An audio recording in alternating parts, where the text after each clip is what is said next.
بسم اللہ الرحمن الرحیم نحمدہ ونصلی علی رسولہ الکریم وعلی آلہ وصحبہ اجمعین۔ محترم ناظرین، السلام علیکم ورحمۃ اللہ وبرکاتہ، مرحبا، خوش آمدید۔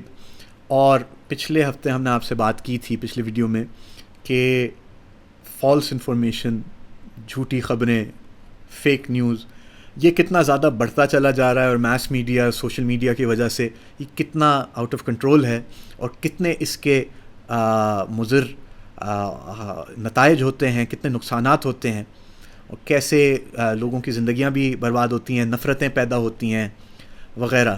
اب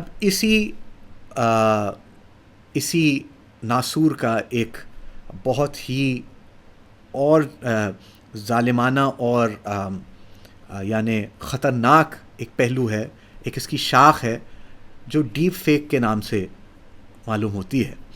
اور اس میں بنیادی طور پہ یہ ہے کہ اس وقت جیسے میں آپ کے سامنے بیٹھا ہوں تو آپ کو نہیں پتہ میں یہ حاشر زبیری ہی بات کر رہا ہے، ہو سکتا ہے کوئی اور ہو۔ میرا چہرہ، میرے موومنٹس، میری ہر چیز کو ریپلیکیٹ کر کے کسی اور کے اوپر اس پہ سپر امپوز کیا جا سکتا ہے۔ میری آواز کو لے کے اس کو اینالائز کر کے وہ جو کچھ بھی کہے میری آواز میں بولے گا، اور اس کے ذریعے سے میری زندگی برباد کی جا سکتی ہے۔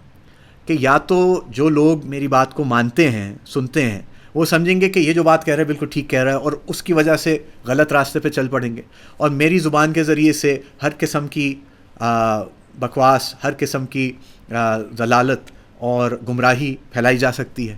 یا ایسی کوئی بات کرا کے جو پھر جس کا خامیازہ مجھے بھگتنا پڑے، کہ لوگ کہیں کہ یہ کیسا آدمی ہے اور اس نے کیسی بات کی، اور میری عزت کو ملیا میٹ کیا جا سکتا ہے۔ تو یہ سارا کچھ ہو رہا ہے، اور اس سے اپنے آپ کو بچانا یہ ہمارے لیے انتہائی ضروری ہے۔ اس لیے کہتے ہیں کہ ہم جس وقت میں رہ رہے ہیں، تو جس طرح سے شاعر نے کہا کہ حفاظت کرو اپنے ایمان و دین کی، زمانہ بہت ہی عجیب آ رہا ہے، وفا تم نہ دیکھو گے ہرگز کسی میں، زمانہ وہ ایسا قریب آ رہا ہے۔ تو وہ زمانہ ہم پہ آ پہنچا ہے کہ کسی کی بھی بات پہ اعتماد نہیں کیا جاتا۔ کسی ویڈیو پہ کہتے ہیں اس کے تو ویڈیو آ گئی، وہ ویڈیو بھی کمپلیٹ ڈی فیک کی، آرٹیفیشل انٹیلیجنس کی بنائی ہوئی، اور اس انسان کی زندگی برباد کرنے کے لیے کافی ہے۔ تو ہم اس کو بالکل قبول نہیں کریں گے، تسلیم نہیں کریں گے۔ مومن نہ دھوکہ دیتا ہے، نہ کسی کے دھوکے میں آتا ہے۔ یہ مومن کی شان ہے، یہ مومن کی صفت ہے، یہ مومن کی پہچان ہے کہ نہ مومن کسی کو دھوکہ دیتا ہے، نہ کسی کے دھوکے میں آتا ہے۔ یہ آپ صلی اللہ علیہ وسلم کے ارشاد کا مفہوم ہے۔ اور اس وقت جو ہم زمانے میں رہ رہے ہیں، تو لوگ اپنے مفاد کے لیے یہ سب کچھ کرنے کے لیے تیار ہیں۔ کون کس بیسمنٹ میں چھپا ہوا، کہاں پہ تہہ خانے میں وہ بیٹھا ہوا ہے کمپیوٹر پہ، اور کیا کیا کر رہا ہے، اور اس کے لیے اس کو کون فنڈ کر رہا ہے، اس پہ اب کوئی کنٹرول نہیں ہے۔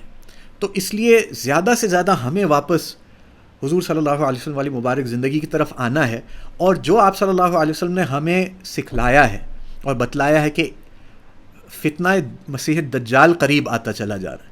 مسیح الدجال دھوکہ دینے والا مسیح، یعنی بن کے آئے گا مسیحا، اور ہوگا وہ یعنی انسانوں کو جہنم میں لے جانے والا۔ اور یہ لفظ دجال جو آ رہا ہے، اس کی اگر لغت میں آپ جائیں عربی میں، تو دال جیم لام، یہ اس کا مصدر ہے، اور یہ بڑی اس کی زبردست ایک سمجھ آتی ہے جب اس کی جو لغت میں جاتے ہیں کہ لغت میں یہ دجلہ یہ کس کو کہتے ہیں۔ یہ اس کو کہا جاتا ہے کہ جب کسی کا اونٹ، اور اونٹ عرب میں ساری سوسائٹی اونٹ کے گرد گھومتی تھی۔ اونٹ سواری بھی تھا، اونٹ آدمی کے لیے سامان لے جانے کے لیے اور اس کی تجارت کے لیے بھی ضروری تھا، پانی لانے لے جانے کے لیے بھی ضروری تھا، یعنی اور پانی سے زندگی ہے۔ اور اونٹ کا گوشت کھایا جاتا، اونٹ کا دودھ پیا جاتا، اور اونٹ کی کھال سے اپنے خیمے بنائے جاتے۔ تو جب کسی کا اونٹ خارشی ہو جاتا، اور اس کو کھال، اس کے جلد کا ایک بیماری ہو جاتی، تو اس کے اوپر دوسرے اونٹ کی کھال لگا دی جاتی۔ تو دیکھنے والے کو نہیں لگتا کہ اس کو کوئی پرابلم ہے، بلکہ بالکل ٹھیک ٹھاک نظر آتا۔ تو یہ جو اس کو دوسرے کی کھال اوپر سے پہنائی جاتی ہے اور یہ دھوکہ دیا جاتا ہے، اس کو دجلہ کہتے ہیں۔ اور دجال دھوکے باز ہے جو دھوکہ دے گا، اور جو سچ کو جھوٹ دکھائے گا، سچ کے اوپر جھوٹ ایسا طاری کر دے گا کہ لگے گا کہ یہ جھوٹ ہے، اور جھوٹ کے اوپر سچ کو ایسا یعنی لگا دے گا، یعنی کہ وہ جھوٹ سچ نظر آئے گا، سچ معلوم ہوگا، اور اس سے لوگ دھوکے میں آئیں گے. تو یہ اس کا دجل ہے، یہ اس کا فریب ہے، اس کا دھوکہ ہے کہ لوگوں کو اپنی طرف مائل کرے گا، اور زن سے، زر سے، زمین سے، مال دولت سے، خواہشات سے، شہوتوں سے لوگوں کو اپنی طرف کرے گا. اور حتیٰ کہ یعنی ایک آدمی کو اپنے سامنے کرے گا جو انکار کرے گا کہ تو رب نہیں، کہے گا مجھے سجدہ کرو میں تیرا رب ہوں، تو کہے گا کہ نہیں تو میرا رب نہیں ہے. تو حدیث میں آتا ہے کہ اس کے والدین، اس کے مردہ والدین کو زندہ کرے گا، اور اس کے والدین اس سے کہیں گے کہ ہاں یہ تیرا رب ہے، اس کو سجدہ کر، اس کی عبادت کر، اس کی بات مان.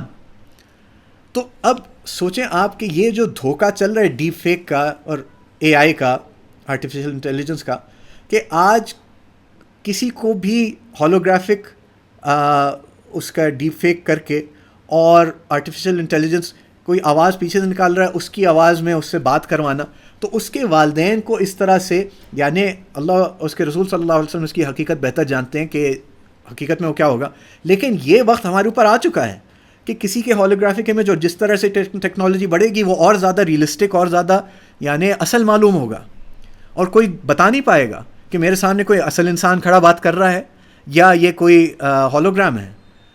تو یہاں تک بات پہنچ چکی ہے، اس لیے بہت چوکنا ہونا ہے، بہت احتیاط کرنی ہے، کسی کی کوئی بات نہیں ماننی سوائے جو حق کی بات ہے اس کی جستجو کرنی، اور جو اللہ سے مانگتا ہے اللہ تعالیٰ اس کے اوپر حق کو کھولتا ہے. اور خاص کر اپنے آپ کو جتنا ہم سوشل میڈیا سے بچائیں گے، میس میڈیا سے بچائیں گے، جتنی اپنی زندگی اس سے فارغ کریں گے، اپنے فکر کو اپنے دماغ میں ہم اتنا زیادہ اپلوڈ کر لیتے ہیں کہ ہمارا دماغ ہے نا ڈیمنشیا بڑھنے لگا ہے، ڈیمنشیا بہت کامن ہونے لگا ہے. اس کی یعنی کوئی میں سائنٹیفک بات شاید نہیں کر رہا، لیکن عقل اور سمجھ کی بات کر رہا ہوں، جو آنکھیں دیکھا حال ہے کہ اس کی وجہ سے کتنا ڈیمیج ہو رہا ہے. ہم اتنی انفارمیشن روزانہ اپلوڈ کر رہے ہیں. ایک جگہ میں پڑھا تھا تقریباً 18 گیگا بائٹ یعنی انفارمیشن ہم روزانہ اپلوڈ کر رہے ہوتے ہیں اپنے ذہن میں. تو ذہن کمزور ہو جاتا ہے، پھٹ جاتا ہے، بیمار ہو جاتا ہے، ڈپریشن، انگزائٹی، پیرانویا اور کیا کیا ہونے لگتا ہے. یہ سب یہ گندگی صاف کریں، اپنی دماغ کی ہارڈ ڈرائیو کو فارمیٹ کریں، اور اپنے اکاؤنٹس بند کریں. کم سے کم انٹریکشن ہو، ضروری انٹریکشن ہو. آپ کی زندگی خوشی سے، خوشحالی سے بھر جائے گی. آپ کھلے میں جائیں، آسمان میں جائیں، یعنی گھاس میں بیٹھیں، پھولوں کو سونگھیں، پرندوں کے گیت سنیں، اپنے بچوں کے ساتھ وقت گزاریں، اپنے والدین کے ساتھ وقت گزاریں، اور حقیقی دوست، حقیقی لوگوں کے ساتھ اپنا وقت گزاریں، اور اللہ کے ساتھ اپنا وقت گزاریں. اللہ کو اپنا وقت دیں، اپنے دل کو صاف کریں. یہ سارا میل نکلے گا، یہ سارا جو بوجھ سر پہ اٹھا ہوئے اٹھا کے پھینکیں. اور خاص کر میں ہماری بہنیں، ہماری بیٹیاں، ان کے ساتھ بہت نازک معاملہ ہے کہ آج کسی کے پاس بھی یہ ٹیکنالوجی ہے کہ کسی بھی لڑکی کو آپ جیسا بنا کے، آپ کو ڈیپ فیک کر کے، اور آپ کی زندگی برباد کر دے، آپ کی عزت کو ملیا میٹ کر دے. یہ کسی بھی شخص کو آپ نے موقع نہیں دینا. جب آپ اپنی ہر چیز کو پبلک پہ پوسٹ کر دیتی ہیں، اور جو ہے اپنی سیلفیز اور ویڈیوز ہر جگہ بنا کے تو اب آپ آہستہ آہستہ اپنے آپ کو پبلک کموڈٹی بنا دیتے کہ جو میرے ساتھ کرنا چاہے کرے. یہ نہ کریں. اپنی خوشیاں اپنے دل میں رکھیں، اپنی یادیں اپنے دل میں رکھیں، اس سے اپنے دل کو بہلائیں. دوسروں کو، کسی کو کوئی غرض نہیں ہے آپ کی خوشی سے. ہاں جلیں گے، شاید آپ دوسروں کو جلانا چاہتے ہیں، یا پھر یہ چاہتے ہیں کہ دوسرے آپ کی طرف کس گندی نگاہ سے دیکھیں، یا کس طرح سے آپ کی ویڈیوز کو استعمال کر لیں. کیا آپ یہ چاہتے ہیں؟ تو پھر افسوس آپ پہ ہو. دوسرے کیا کریں جب آپ ہی ان کو موقع دے رہے ہیں اپنے آپ کو، آپ کے اوپر اس طرح سے ہر قسم کی حرکتیں کرنے کا.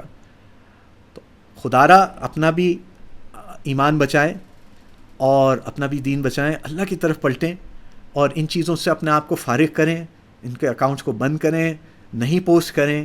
اپنی خوشیوں کو اپنے قریب والوں سے، اپنی محبت کرنے والوں سے ہی بانٹیں، اور آپ دنیا میں بھی خوش رہیں گے، آخرت میں بھی خوش رہیں گے۔